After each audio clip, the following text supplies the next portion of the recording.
So for the first question, all you need to do is simply shift the -7 and 4 to the other side. So you will end up with 7 and -4. Whereby for question 2, for you to factorize this question, all you need to do is to extract 2x from the equation. So you will get 2x bracket 1 minus 2y.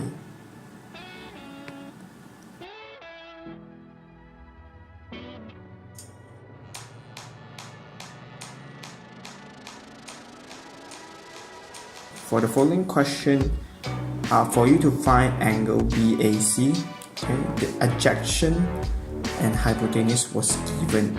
So simply use cosine BAC equals to 0.9 over 3.5. Then you do the shifting to get the final answer.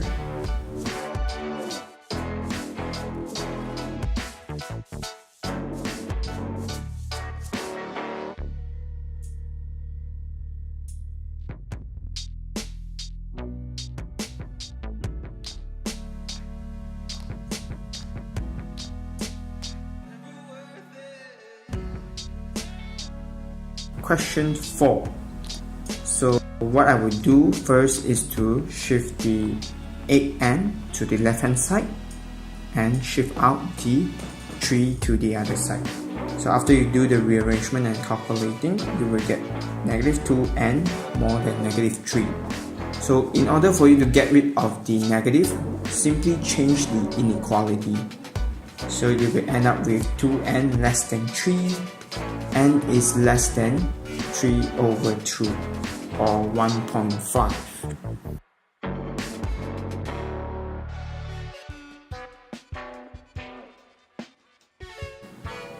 For question 5, okay, the keyword here is similar, and also the unit that we are using is only cm. So you are not required to square root or cube root it. Okay, so simply run the comparison. BA over AC equals to QP over PR. So you do the shifting to find PQ.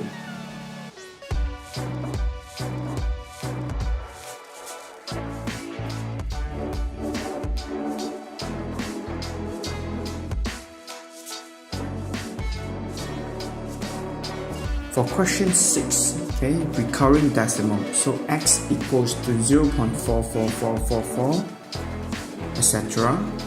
10x equals to 4.44444, etc. So 10x minus x, you will end up with 4. So x equals to 4 over 9.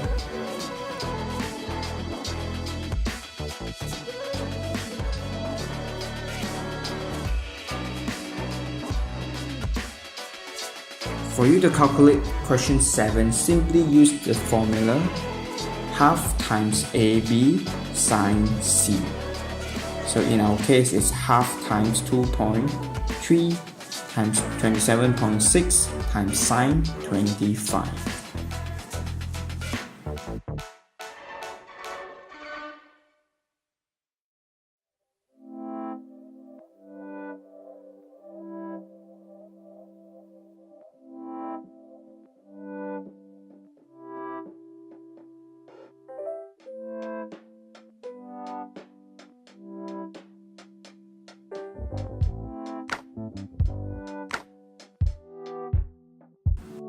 So for you to solve question 8, first you are required to find the determinant. So simply take 3 times 7 minus -2 times -8.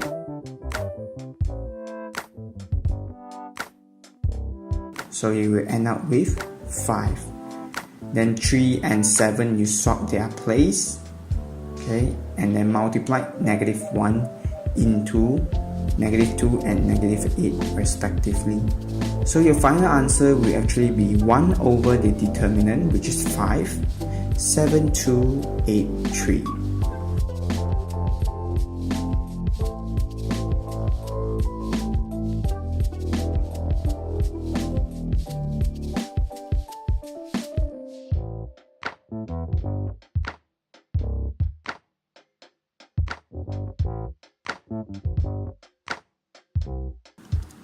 So for question 9, so the highest common factor is actually 60.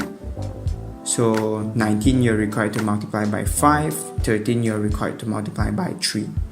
So after you run the calculation, you will get 67 over 3, and you convert it into the mixed number to 7 over 30.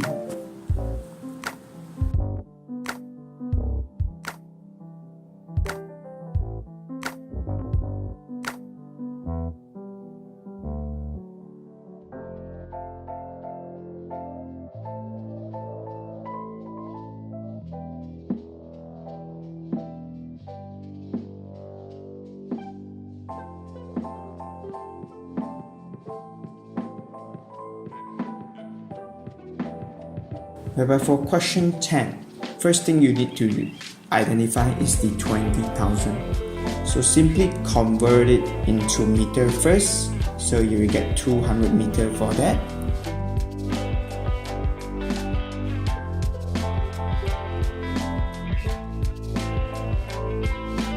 And then for you to find 1 cm square, simply take 200 times 200.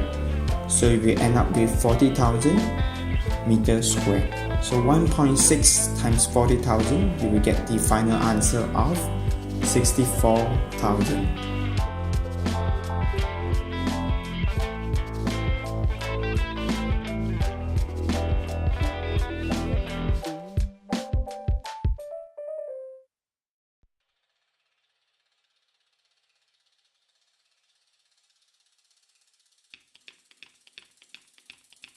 Question 11, okay, all you need to do is take 38 over 360 times 2 times pi times 25. So you will get 16.58 because you're required to convert it into 4 significant figures.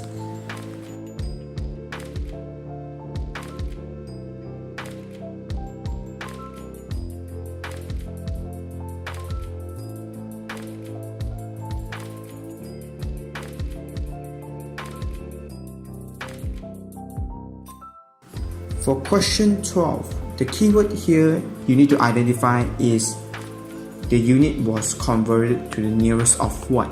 So for the metal pole, it is converted to the nearest centimeter. Okay, so simply add 0.5 for it. Okay, because we are looking for the largest number it can be cut into. And then whereby for the rod length, to the nearest millimeter. So you're required to minus 0.05 into it, because the smaller the denominator, the more numbers that you can get.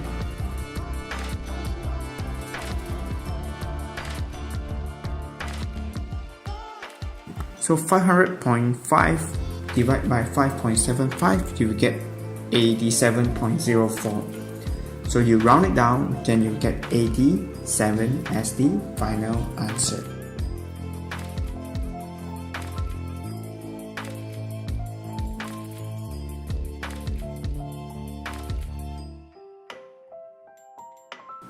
For question 13, okay, simply use LCM. However, the variable that you will be using is only prime numbers.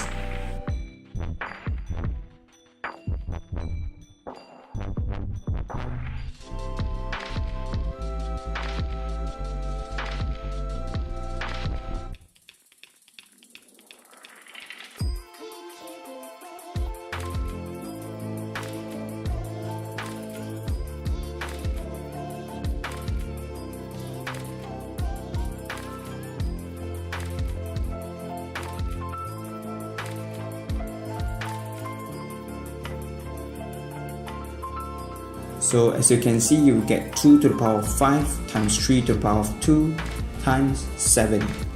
Okay, and for you to change 2060 into standard form, okay, simply calculate how many points it will be shift. So it's actually 3, so 2.016 times 10 to the power of 3.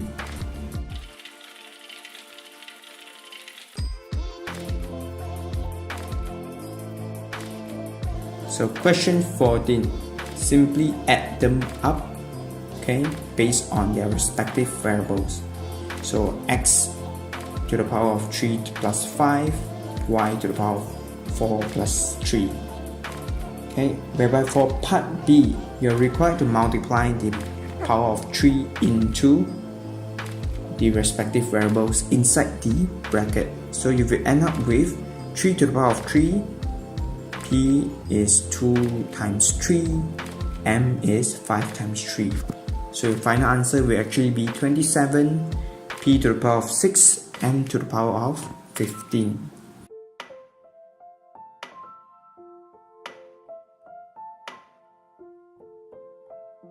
For question 15, for you to find the value of p, you are required to use cosine rule.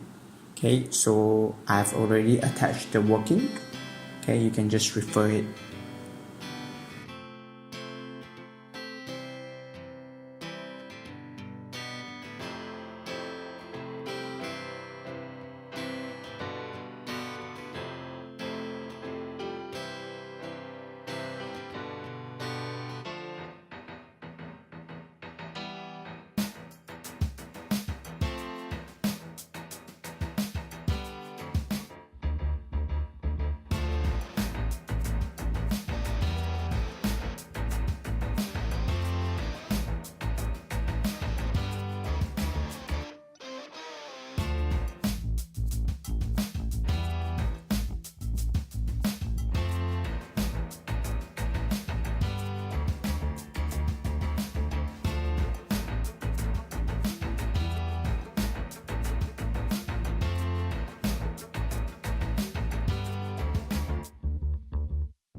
Whereby for question 16, it is also very straightforward.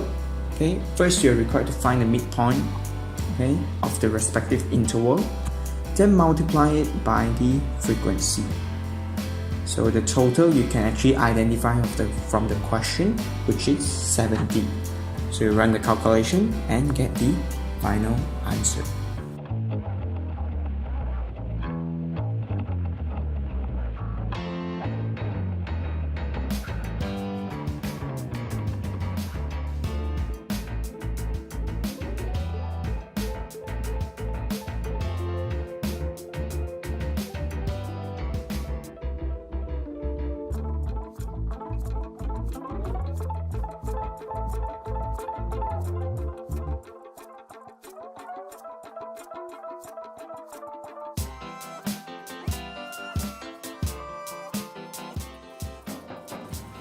So question 17 is a rather tricky question. Okay, as you can see, if you use the conventional cross-multiple method, okay, you can actually fulfill the middle requirement, which is negative 11x. However, if you look closely, okay, at the signage of the variables 1 and 4, so positive 1 times negative 4, you will actually end up with negative 4, which is different with the question that wants a positive 4. So when this kind of question occurs, you're required to use the formula negative b plus minus square root b squared minus 4ac divided by 2a. So when I approach this kind of question, I usually label what is a, what is b, and what is c. So in our case, a is 3, b is negative 11, and c is 4. So key in into the formula and get the final answer.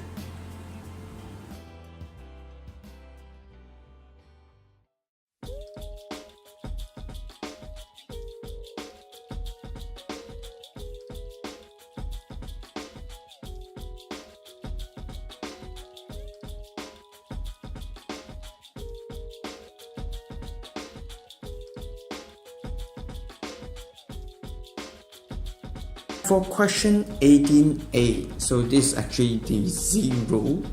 So x variables will simply be 47. Okay.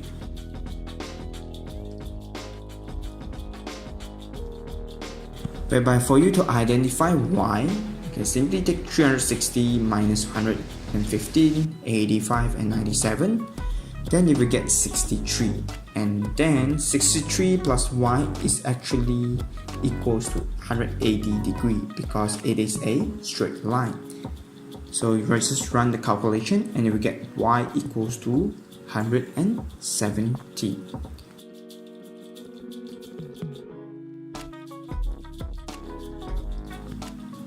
Whereby for you to find part C, this is actually the outer angle equals to half of the inner angle. So for you to find the sector, so simply take 58 times 2, then you get 116. Okay, then 360 minus 116, then you will get 244 as the final answer. As for the next question, question 19.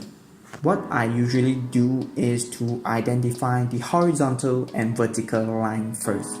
Okay, and key thing to take note, if it's a dotted line means it is less than or more than only. If it's a solid line, then it's more than equals to or less than equals to. So in our case, okay, the first line is actually x more than equals to negative 2. Okay, because it is towards the right hand side. Whereby for the next line is y less than 2. Okay, because it is a dotted line. So for you to find the remaining two lines, simply pick up 2 points from the line, okay, and then use it to calculate the gradient.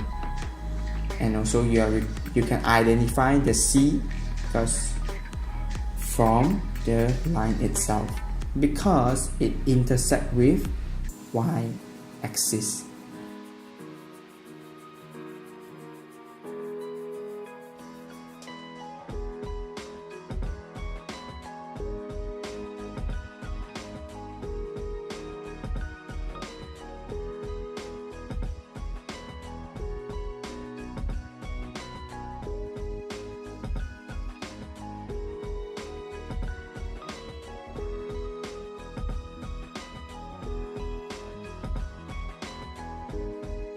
So with all these variables, you can now construct the last two lines, which is y more than equals to 1 over 2x plus 1 and y less than equals to negative x plus 3.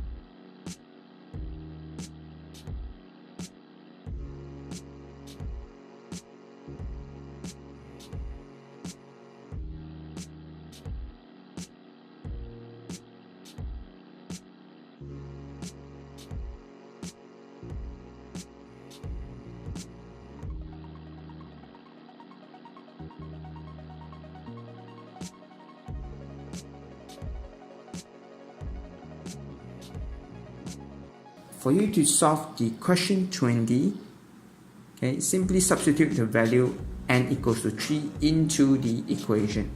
So you will end up with 9a plus 3b. Okay, so from the information given in part B, you will know that 9a plus 3b equals to 21.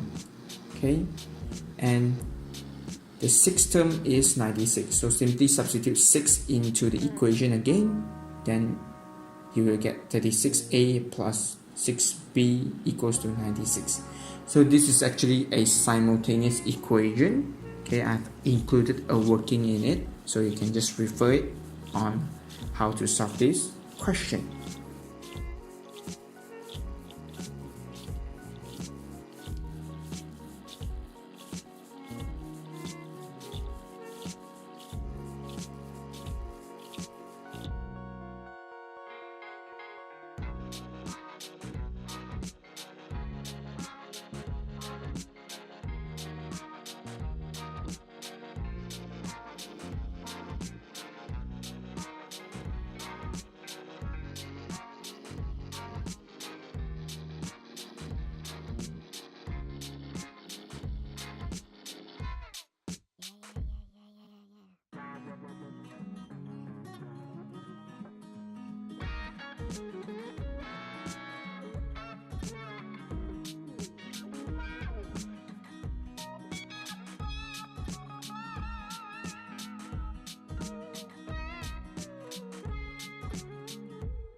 As for the last question, question 21a. So find the probability that Dan walked to school. So the probability that was given is cycle. So simply take 1 minus cycle, then you get walking probability, which is 2 over 3. So next one, just fill up the tree diagram. For him to walk is 2 over 3. For him to cycle and not late to class is 7 over 8. For him to walk and not late to class is 5 over 8. Okay, so calculate the probability that Dan cycle to school and is late. So just take 1 over 3 times 1 over 8, then you get 1 over 24.